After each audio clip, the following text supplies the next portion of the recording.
वहीं आगर से कांग्रेस के नवनिर्वाचित विधायक विपिन वानखेड़े ने कहा कि विधायक दल की बैठक में कमलनाथ ने हार की समीक्षा के साथ संगठन को मजबूत करने की बात कही। कमलनाथ ने यह भी साफ कर दिया कि वो भोपाल में हैं और भोपाल में ही रहेंगे, वहीं और कहीं नहीं जाएंगे। और क्या कुछ विपिन वानखेड़े ने कहा, इस खास बातचीत में सुनिए। हमारे संवाददाता वासु चोरे ने उनसे खास बातचीत की है।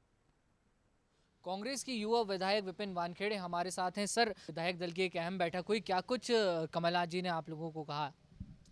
कमलनाथ जी ने सबसे पहले तो ये विश्लेषण करने की जिम्मेदारी तय करी है कि जो परिणाम आए हैं 28 विधानसभा उपचुनाव के, उसमें क्या कहाँ कमी रही है या क्या कसर उसमें छूटी है या हमें क्या करना चाहिए था, उसको लेकर सभी लोगों को विश्लेषण करने की जिम्मेदारी दी है।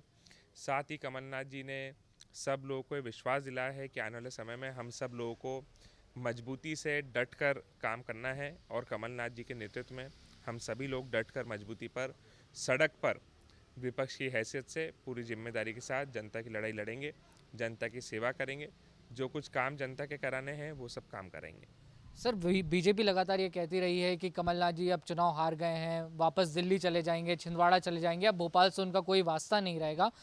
आपका क्या कहना है? कमलनाथ जी ने क्या कुछ कहा इस विषय को लेकर? नहीं, कमलनाथ जी कहीं नहीं जाने वाले हैं। कमलनाथ जी भोपाल में रह रहे थे, भोपाल में रह रहे हैं और भोपाल में ही रहेंगे।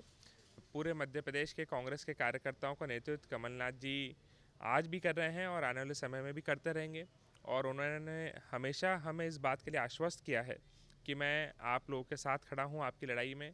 अगर जैसा बीजेपी आरोप लगाती है, अगर ऐसी कोई बात होती तो जब 20 मार्च को सरकार गिरी थी तभी ऐसी कोई बात देखने को मिलती, लेकिन कमलनाथ जी तो आज तक डटे हुए हैं और कांग्रेस के कार्यकर्ता के लिए, हमारे प्रदेश की जनता के लिए कमलनाथ जी पूर्ण रूप से समर्पित हैं और उनका समर्पण जीवन भर रहेगा और जीवन भर जनता की लड़ाई वो लड़ते रहेंगे। अब सर, संगठन को मजबूत करने की ज़रूरत है, इसकी कवायद शुरू होगी? बिल्कुल, संगठन को जहाँ कहीं भी मजबूत करने की आवश्यकता है, वैसे मैं ये नहीं मानता हूँ कि संगठन कहीं कमज़ोर है, संगठन मजबूत है। फिर भी जहाँ कहीं कोई आवश्यकता है उस आवश्यकता को पूरा किया जाएगा और ये एक कंटिन्यूअस प्रक्रिया है संगठन को मजबूत करने की, जो हमेशा कंटिन्यूअस चलती रहती है, अभी भी चल रही है और आने वाले समय में भी चलेगी। तो कांग्रेस के युवा विधायक विपिन वानखेड़े हमारे साथ थे और बीजेपी के आरोपों पर उन्होंने बड़ी बात कही कि कमलनाथ जी कहीं नहीं जाने वाले हैं, भोपाल में ही रहेंगे और भोपाल से ही पूरे संगठन को संभालेंगे। कैमरा पर्सन अश्विनी सिंह के साथ बंसल न्यूज के लिए भोपाल से वासु चौरे।